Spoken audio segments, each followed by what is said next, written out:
जब university of Missouri की बात आती है तो इसकी I-20 देखते ही almost visa is in your hands. 60 साल पुरानी यूनिवर्सिटी है। आप ऐसी यूनिवर्सिटी में नहीं जा रहे हो जो 6 इयर्स पहले आई है या 5 इयर्स पहले आई है, जिसके ब्लॉक होने के चांसेस हैं। देखिए, स्टूडेंट्स को जो फीस भी पे करना है वो आफ्टर वीज़ा पे करना है, प्लस सेमेस्टर वाइज पे करना है। हाँ बिल्कुल, एक साथ नहीं जाएगा। एक रेपुटेटेड जगह पे अप्लाई करो ताकि आपका पढ़ने का ड्रीम तो कंप्लीट हो ही सके और साथ में आपको आपकी क्वालिटी एजुकेशन के साथ आपको नेक्स्ट ऑन PR प्रोसेस में कभी दिक्कत ना आए। अगर स्टूडेंट्स की बात करें so by God's grace we have 1 lakh plus alumni अभी तक, जिसमें से 75,000 एलुमनाई अभी तक मिज़ूरी स्टेट में बेस्ड आउट है, सेटल्ड है and doing the perfect job they require for. अगर वीज़ा रेशियो हम ओवरऑल काउंट करें तो कोई 30-40% से ऊपर नहीं बोलता है, बट यूनिवर्सिटी ऑफ मिज़ूरी हमें 80 to 90% हमारा जो सक्सेस रेशियो वो चलता है। मतलब जैसे आप हमारे ये एक्सट्रीम पार्टनर्स हैं, right? So we are not going to charge any student application fee, ना ही I-20 चार्जेस। तो जनरली अगर कोई स्टूडेंट आपके साथ अप्लाई कर रहा है तो luckily they are saving $40 of application fee and the I-20 charges also. हम एक नई इन्फॉर्मेशन के साथ, नई यूनिवर्सिटी के साथ और एक नए पर्सन के साथ। तो सबसे पहले मैं वेलकम करना चाहूँगी मिस्टर रशिल मल्होत्रा का। Thank you so much. So Rashil sir, आज आप हमारे पास लेके आए हैं the university of Missouri Saint Louis, so जिसके बारे में हम इन डीप इन्फॉर्मेशन में बात करेंगे कि क्या क्या रिक्वायरमेंट्स हैं, क्या क्या अपॉर्चुनिटीज़ हमें मिल रही हैं और किस तरह के कैंडिडेट्स इस यूनिवर्सिटी में जा सकते हैं। सो सबसे पहले सर हम बात करना चाहेंगे why this university only. Okay, why. अगर मैं वाई की बात करूं, so first of all thank you so much, आपने you invited me to your office for the US institution. So university of Missouri की अगर मैं बात करूं, which is one of the biggest institution in USA। We are located in central America हमारी location है। We are in Saint Louis metropolitan city. हम जो हैं पब्लिक रिसर्च यूनिवर्सिटी है, 119th rank in the world. अगर हम अपनी ranking की बात करें, अपनी एक्रेडिटेशंस की बात करें, आपका वाई का जो आंसर है वो ऑटोमेटिकली आपको वहीं से मिल जाएगा, because we have the accreditation of AACSB।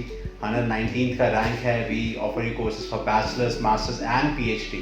So we are the first preference for the students when they come to US for the studies. Okay, मतलब ये यूनिवर्सिटी 119 रैंक पे आ रही है, मतलब टॉप यूनिवर्सिटीज़ में है, पब्लिक रिसर्च में है। तो और सबसे बेसिकली पब्लिक फंडेड ये यूनिवर्सिटी है, गवर्नमेंट ऑथराइज, कोई प्राइवेट इंस्टीट्यूशन नहीं है। तो इस चीज़ को लेके मतलब बहुत ही ज़्यादा क्यूरियोसिटी होती है कि मैं जिस यूनिवर्सिटी में स्टडी करूँ स्टूडेंट्स को कि वो पब्लिक होनी चाहिए, ट्रस्ट रहता है कहीं ना कहीं स्टूडेंट्स को। सो सर, ये मतलब कितनी पुरानी यूनिवर्सिटी है? If I talk about establishment year, so university जो है वो आपकी 1962 की इस्टेब्लिश है। So it mean almost so many years जो इंस्टीट्यूशन को हो गए हैं for the serving the quality education. अगर आप हमारी टैगलाइन भी देखेंगे यूनिवर्सिटी ऑफ मिज़ूरी की, that is affordable quality with quality education. Okay, मतलब 60 साल पुरानी यूनिवर्सिटी है। आप ऐसी यूनिवर्सिटी में नहीं जा रहे हो जो 6 इयर्स पहले आई है या 5 इयर्स पहले आई है, जिसके ब्लॉक होने के चांसेस हैं। तो टॉप रैंकिंग, सबसे पुरानी यूनिवर्सिटी, पुराने का मतलब होता है ट्रस्ट, कहीं ना कहीं ट्रस्ट है तभी वो है। सो एंड सेकेंडरी सर की अगर हम बात करें यहाँ पे कि हम किस तरीके के प्रोग्राम्स हम लोग जो है प्रोवाइड कर रहे हैं स्टूडेंट्स को, कि किस टाइप में स्टूडेंट्स जो है जा सकते हैं स्टडी में। सो देखिए, बेसिकली अगर हम प्रोग्राम्स की बात करते हैं तो प्रोग्राम्स में we have bachelors, masters and PhD programme. अगर मैं रफली आपको एक फिगर्स दूं तो we have 53 undergraduate programme, 43 grad level degrees, जिसमें हम engineering, health science, medical, management courses, even though we have MBA that is a supply chain logistic, वो हमारे पास STEM कोर्स है। Economics is a STEM course with us. So multiple options at university of Missouri. हम हमेशा try करते हैं कि हम दो कोर्सेज को ब्लेंड करके एक यूनिक कोर्स फॉर्म करें ताकि स्टूडेंट्स को उस चीज़ का मज़ा भी आए और वो रेलेवेंसी आज की डेट के अकॉर्डिंग बने स्टूडेंट्स के लिए। Okay, that's great. मतलब हम थ्योरी का तो ध्यान रख ही रहे हैं, प्रैक्टिकल का बहुत ज़्यादा ध्यान है इस यूनिवर्सिटी में। कि अगर लेट्स सपोज बिजनेस में बच्चे का इंटरेस्ट है बट उसने किया लास्ट ऑन आर्ट्स है, तो सम कोर्सेज ऐसे भी अवेलेबल हैं जो 2 पोर्शंस का मिक्सचर है और बच्चे को बहुत ज़्यादा आगे अर्निंग के लिए हेल्प आउट करते हैं। ओके, एंड स्टिल सर कितने स्टूडेंट्स हैं यहाँ पे? अगर स्टूडेंट्स की बात करें so by God's grace we have 1 lakh plus alumni अभी तक, जिसमें से 75,000 एलुमनाई अभी तक मिज़ूरी स्टेट में बेस्ड आउट है, सेटल्ड है and doing the perfect job they require for. Okay, and ये बहुत ही अच्छा एक प्लस पॉइंट मुझे भी लगा और आई होप स्टूडेंट्स को भी लगेगा। कई बार होता है कि हम ऐसा कॉलेज चूज़ कर लेते हैं जिसको 1 साल के बाद हमें चेंज करना पड़ता है Correct. Due to the reputation and opportunities. तो ऐसा कुछ भी नहीं है। UMSL university of Missouri Saint Louis में उसके ऑलरेडी 1 लाख में से 75,000 स्टूडेंट उसी के कैंपस के लोकेटेड में Correct. वर्किंग हैं, जो Correct. अपना लाइफस्टाइल वहाँ पे स्पेंड कर रहे हैं। So that's again a very great point. और सर द मोर ओवर की स्टार्ट होता है एक एप्लीकेशन चार्जेस, I-20 फीस, ये कितनी है आपकी? देखिए generally if you talk about हमारे जो इंटरनेशनल वेबसाइट्स हैं वहाँ पे we have application fee of $40, but जैसे आप हमारे ये एक्सट्रीम पार्टनर्स हैं, right, so we are not going to charge any student application fee, ना ही I-20 चार्जेस। सो जनरली अगर कोई स्टूडेंट आपके साथ अप्लाई कर रहा है तो luckily they are saving $40 of application fee and the I-20 charges also. Okay, so ये भी अगेन आप लोगों के लिए बहुत ही बेनिफिशियल है कि अगर आप पैरामाउंट ई सर्विसेज के थ्रू अप्लाई कर रहे हैं तो आपको अभी के टाइम पे कोई भी एप्लीकेशन फीस और I-20 फीस देने की ज़रूरत नहीं है। अच्छा सर, इसमें आइल्स और गैप का क्या है, कितनी आइल्स मिनिमम देखिए रिक्वायर्ड? आइल्स की जो रिक्वायरमेंट्स है, इफ आई टॉक, हमारा जो बैचलर्स डिग्रीज है वहाँ पे हमें मिनिमम जो है 5.5 ओवरऑल चाहिए, not less than 5, so that we can process the application. हम क्वालिटी एप्लीकेशंस के ऊपर बहुत ज़्यादा फोकस करते हैं। 5.5 is the minimum, plus without IELTS हम कोई भी स्टूडेंट को नहीं रेकमेंड करते हैं। अगर कोई स्टूडेंट्स जो हैं टाइम कंस्ट्रेंट की वजह से आइल्स या पीटी या टॉफल का एग्जाम नहीं दे सकते हैं तो वो डुओलिंगो एग्जाम दे। At least we want to know कि बच्चे का कैपेबिलिटीज क्या है, स्टेमिना क्या हाँ, है? बच्चे का स्टेमिना क्या, so that we can help you to prepare for the interview also. Okay, that's great. हाँ, तो फिर अब उन स्टूडेंट्स को बहुत ही ज़्यादा ध्यान रखना है जो ये एडवर्टाइजमेंट देखते हैं कि बिना आइल्स के यूएसए पढ़ो। Correct. अब करने को हम भी कर सकते हैं but why we are not preferring, क्योंकि इंटरव्यू है यहाँ पे कहीं ना कहीं। Correct. तो अगर बच्चे के कम्युनिकेशन स्किल्स ओके नहीं है, वो नहीं पास आउट करेगा, तो हमारा मेन फोकस बच्चों की तरफ नहीं है, एप्लीकेशंस की तरफ नहीं है, हमें Correct. क्वालिटी एजुकेशन प्रमोट करना है कि जिसमें बच्चा उधर भी जाके अपनी सुटेबल जॉब भी कर सके और एजुकेशन भी ले सके। देखिए आपको हाँ। वहाँ जाके सर्वाइव करना है, you have to learn, you have to earn, right. तो अगर आप लैंग्वेज में प्रॉपर्ली नहीं सफिशिएंट होंगे, प्रॉपर्ली कम्युनिकेट नहीं कर पाएंगे, you will not be able to cope up with the students जो वहाँ पे आएंगे, राइट। बिल्कुल बिल्कुल। और इसका सर अगर मिनिमम वर्किंग राइट्स के बारे में बात करें, इन बिटवीन ड्यूरिंग जब उसको प्रोग्राम मिलता है, एडमिशन मिलती है, वो क्या है? ओके, सो अगर हम वर्किंग राइट्स की बात करें, we again as a US हम बहुत ज़्यादा सपोर्टिव हैं इंटरनेशनल स्टूडेंट्स की वर्किंग राइट्स के लिए। हम आपको CPT एंड OPT दोनों प्रोवाइड करते हैं।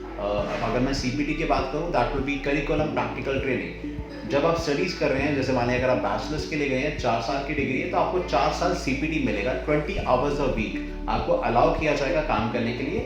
इसमें आप on campus jobs end off campus jobs करेंगे, ठीक है। लेकिन यूएस में जो CPT है, that means curriculum practical training. आप जो काम करेंगे अपने ऑफ कैंपस जाके, वो आपके करिकुलम से रिलेटेड होना चाहिए, आपके सब्जेक्ट से रिलेटेड होना चाहिए, ओके। आप किसी भी मैकडॉनल्ड्स या सबवे में जाके वहाँ इजीली काम नहीं कर सकते हैं अगर वो आपके कोर्स के लिए रेलेवेंट नहीं है। आपको आपके कोर्स रेलेवेंट करना पड़ेगा। प्लस यूनिवर्सिटी ऑफ मिजूरी में ये इशू नहीं आता because we have the tie-ups with the companies directly, ठीक है, जहाँ पे हमारी तरफ से ही आपको ऑप्शन मिलता है for the placements in for the internship part. वो पेड हो सकती है और नॉन पेड भी हो सकती है। Okay, that's again a very great point कि स्टडी में हेल्प करते सुना है बट काम के लिए हेल्पफुल कॉलेज और यूनिवर्सिटीज़ बहुत ही ज़्यादा कम होते हैं। Correct. तो यूनिवर्सिटी ऑफ मिजूरी का ये बहुत ही ज़्यादा प्लस पॉइंट है। और ये रेलिवेंट काम करने को ही आप क्यों प्रेफर करते हैं? देखिए because we don't want students to come to US and वहाँ पे आके जो है बच्चे मैकडॉनल्ड्स में काम करें और they are doing car washing और बेसिक नहीं। आप यूएस आ रहे हैं अपना फ्यूचर बनाने के लिए, अपनी क्वालिटी बनाने के लिए। सो अगर आप क्वालिटी पे फोकस करते हैं तो हम आपकी वो क्वालिटी को कॉम्प्रोमाइज़ नहीं करते हैं। सो वी वांट कि आप अपनी क्वालिटी पे फोकस करें, अपनी क्वालिटी से रिलेटेड आप काम करें। बिकॉज यही जो काम आप इंटर्नशिप अभी करेंगे, ये आपको आगे जाके जब आपको पोस्ट स्टडी वर्क वीज़ा मिलना है, उसमें ये चीज़ रेलेवेंसी काउंट होती है कि आपने पहले इंटर्नशिप्स कहाँ की हैं और कौन सी कंपनीज के साथ आप जो है एक्सपीरियंस गेन कर चुके हैं। हाँ, तो सेम अगर बच्चा यूनिवर्सिटी ऑफ मिजूरी में जाके स्टडी कर रहा है तो उसको वर्क अपॉर्चुनिटीज़ में पूरी हेल्प आउट यूनिवर्सिटी खुद करती है, उसको कोऑप प्रोग्राम्स देके, प्लस उसकी क्योंकि यूनिवर्सिटी ऑफ मिजूरी में वर्कशॉप्स होती हैं Right. जिसमें रेनाउंड कंपनीज पार्टिसिपेट करती हैं और बच्चे अपने लेवल पे सेलेक्ट होते हैं इंटरव्यू। प्लस हमारे पास क्या है, हमारे पास 80+ डिपार्टमेंट्स हैं ऑन कैंपस। ऑन कैंपस बच्चा कोई भी काम कर सकता है, उसमें सब्जेक्ट की रिलेटेबिलिटी का कोई इशू नहीं है। ओके अगर बच्चा ऑन कैंपस में काम कर रहा है तो सब्जेक्ट की रेलिवेंट्री इतनी इंपॉर्टेंस नहीं है, बट ऑफ कैंपस कर रहा है तो वो कहीं ना कहीं काउंट Yes, होती है PGW के लिए। फाइन सर, और मिनिमम सर फीस स्ट्रक्चर क्या है अगर हम बैचलर्स की बात करें? अगर हम बैचलर्स की बात करते हैं, मिनिमम फीस स्ट्रक्चर जो है वो $29,000 है, एक साल की फीस जो रहेगा। लेकिन उसमें भी we want to give scholarship to every international student, so minimum हम हर बच्चे को $6,000 का स्कॉलरशिप देंगे। मैक्सिमम जो हम दे पाएंगे that would be $14,000 every year. Every year $14,000 Yeah. तो बहुत है ये, बट 14,000 के लिए आई थिंक कोई क्राइटेरिया होगा। देखिए डेफिनेटली होगा, जैसे हमने हाँ। बोला कि हमारी स्टार्टिंग परसेंटेज जो हाँ। हमारा इफ इट है 60% जो हमारा स्टार्टिंग परसेंटेज है, अगर उसके ऊपर स्टूडेंट आता है तो उसको $6,000 मिलेगा ही मिलेगा। जैसे ही आपका परसेंटेज ऊपर जाता रहेगा स्टेप बाय स्टेप, आपको जो है स्कॉलरशिप प्राइस इंक्रीज होता रहेगा। अगर आप 14,000 को एम कर रहे हो तो 85 और 90% के साथ आइए। That's nice. तो ऑलमोस्ट जिसने यूएस में स्टडी करनी है, कई बहुत अच्छे स्टूडेंट्स होते हैं वो यहाँ से 80-90 जाते हैं, तो आई थिंक उनकी ऑलमोस्ट एजुकेशन अगर हम काउंट करें तो फ्री ऑफ कॉस्ट ही उनको डल रही है, क्योंकि अगर 29,000 ईयरली फीस है उसमें से 14,000 आपको स्कॉलरशिप मिल रही है, 50% of your fees। 50% आपकी फीस रह जाती है। Correct। US world's number 1 ranked country है, university of Missouri already ranked Yes। Universities में आ रही है, तो इट इज़ टोटली मतलब एक प्लस गोल्ड। देखिए स्टूडेंट्स को जो फीस भी पे करना है वो आफ्टर वीजा After पे करना visa करना है, है। प्लस सेमेस्टर वाइज पे करना है। हाँ बिल्कुल, एक साथ नहीं जाएगा। एक साथ नहीं जाएगा आपका, अप टू दी सेमेस्टर जाएगा फीसेस। जितने सेमेस्टर्स की आपको फर्स्ट रिकमेंड करेंगे कॉलेज यूनिवर्सिटी, आपको उतने सेमेस्टर की फर्स्ट फीस पे करनी है, वो भी आफ्टर वीज़ा पे आउट करना है। तो बिफोर वीज़ा क्या एक्सपेंडिचर्स आ जाते हैं बच्चे के? To be very honest, visa अगर बिफोर एक्सपेंडिचर हम काउंट करते हैं फॉर द जर्नल यूनिवर्सिटी या जर्नल प्रोसेस में, उसमें आपके एप्लीकेशन फी, I-20 चार्जेस और गवर्नमेंट चार्जेस होते हैं। लेकिन एज यूनिवर्सिटी मिजूरी हम आपको जो है एप्लीकेशन फी और I-20 चार्जेस नहीं कर रहे हैं चार्ज। तो सिर्फ आपके लिए जो चार्ज रहेगा before visa that will B government fees only. Government fees में आपका सर्विस फीस रहेगा $360 और DS 160 रहेगा आपकी अपॉइंटमेंट के लिए, दैट इज $160। टोटल कम से कम $520 का आपका खर्चा रहेगा बिफोर वीजा। लगभग आप इफ यू से तो it will be around 40,000 rupees in Indian currency. Wow that's nice. So इतना खर्चा आई थिंक सो हम किसी भी कंट्री में अगर करते हैं तो नॉमिनल है वो आता ही आता है, उसमें ऑफर लेटर हो जाते हैं, medical and so on charges, तो ऑलमोस्ट इज मतलब यूएस की बात आती है तो यूएस के एक्सपेंडिचर लोगों के दिमाग में ज़्यादा घूमते हैं। Correct। 1-1.5 लाख रुपए होगा पहले before visa, but as such कुछ भी नहीं है। अच्छा सर, मेजर हमने देखा फंडिंग को लेकर के इशू, तो फंड्स इसमें कैसे होता है? सिर्फ स्टूडेंट के ही करने होते हैं, पेरेंट्स के करने होते हैं, मतलब क्या होता है इसका इवेल्युएशन? देखिए जनरली अगर हम बात करते हैं यूएस में आपको कोई भी स्पॉन्सर कर सकते हैं। आपके पेरेंट्स, आपके maternal grand parents, paternal grand parents, anyone can sponsor. आपके कोई डिस्टेंट रिलेटिव है वो भी आपको स्पॉन्सर कर सकते हैं, बट हम रेकमेंड करते हैं कि do not go for third party funding for the US part, because वहाँ पे visa success is not good. आपके कोई ताया जी, आपके अंकल, आपके मामा मामी, आपके कोई रिलेटिव है, चाचा चाची आपको स्पॉन्सर कर रहे हैं, एक्सेप्टेबल। गुड। पेरेंट्स फंड से ऊपर तो देखिए नथिंग, कुछ भी नहीं होता, आपके पेरेंट्स स्पॉन्सर कर रहे हैं। लेकिन अगर पेरेंट्स के पास उतना सफिशिएंट फंड नहीं है तो आप साथ में अपने ताया जी, आपकी कोई और रिलेटिव के फंड पे अटैच करके एफिडेविट के साथ आप एप्लीकेशन प्रोसेस कर सकते हैं। It will be definitely given. बिल्कुल। और एक बहुत ही चीज़ जो सुनने में आती है, जैसे आपने बताया first on university top rank है एंड हायर लेवल पे काफ़ी स्टूडेंट्स हैं, ईच एंड एवरीथिंग, तो इसको देखने के बाद एक वीज़ा रेशियो की एक्सपेक्टेशन होती है स्टूडेंट्स, डेफिनेटली रहती है। वो क्या है? I would say 85 to 90%। Wow that's great. मतलब अगर वीज़ा रेशियो हम ओवरऑल काउंट करें तो कोई 30-40% से ऊपर नहीं बोलता है, बट यूनिवर्सिटी ऑफ मिजूरी हमें 80 to 90% हमारा जो सक्सेस रेशियो वो चलता है। मतलब I-20 means it's just kind of 80% visa. Correct. आपका देखो see your I-20 and your selection of institution बहुत मैटर करता है आपके वीज़ा में। आपका इंस्टीट्यूशन में देखिए एज अ इंटरव्यूअर जो वो माइंडसेट देखते हैं वो ये देखते हैं कि स्टूडेंट्स वहाँ पे कितना रिटेन हो रहे हैं, वहाँ पे स्टूडेंट्स का फुटफॉल क्या है, रिकमेंडेशंस क्या है, नेशनल जो रिकग्नाइजेशंस है यूनिवर्सिटी की वो क्या है, वॉशिंगटन यूनिवर्सिटी की तरफ से रिव्यूड है या नहीं है, प्रिंसटन के अंदर नाम आता है या नहीं आता है, जो हमारी फैकल्टी है वो टॉप 2 स्कॉलर्स हैं, top 2% of the scholars of the world के अंदर आते हैं वो फैकल्टी हमारी। ठीक है। AACSB की एक्रेडिटेशन है, हमारा जो इंजीनियरिंग प्रोग्राम्स है वो जॉइंट प्रोग्राम है विद वॉशिंगटन यूनिवर्सिटी। सो ये सारी चीज़ें जो है काउंट की जाती है कि इंस्टीट्यूशन को डिसाइडिंग फैक्टर के लिए। हाँ बिल्कुल, क्योंकि ऑलमोस्ट क्या होता है, जो पंजाबी स्टूडेंट्स हम अगर नॉर्थ की साइड के हम अगर देखें तो उनका मेजर पार्ट यही रहता है, हम जा रहे हैं, हमने सेटलमेंट ले लिया, मतलब जो एम्बेसी का एक माइंड सेटअप होता है, तो उसमें क्या, बट अगर यूनिवर्सिटी ऑफ मिसूरी की बात आती है तो एक रेपुटेटेड यूनिवर्सिटी है, पब्लिक गवर्नमेंट फंडेड यूनिवर्सिटी है। सो इस तरीके से अगर हम इसमें अप्लाई कर रहे हैं तो उसके 1-2-3 डाउट्स पहले क्लियर हो जाते हैं कि अगर बच्चे ने जाना हो सिर्फ सेटलमेंट के लिए तो वो कोई नॉमिनल सी कोई कम्युनिटी टाइप हम यूनिवर्सिटी ले ले, चला जाए, पैसे कम लगेंगे, उसके बाद जहाँ मर्जी जाए, तो ये सेटलमेंट आती है। बट जब यूनिवर्सिटी ऑफ मिसूरी की बात आती है तो इसकी I-20 देखते ही almost visa is in your hands.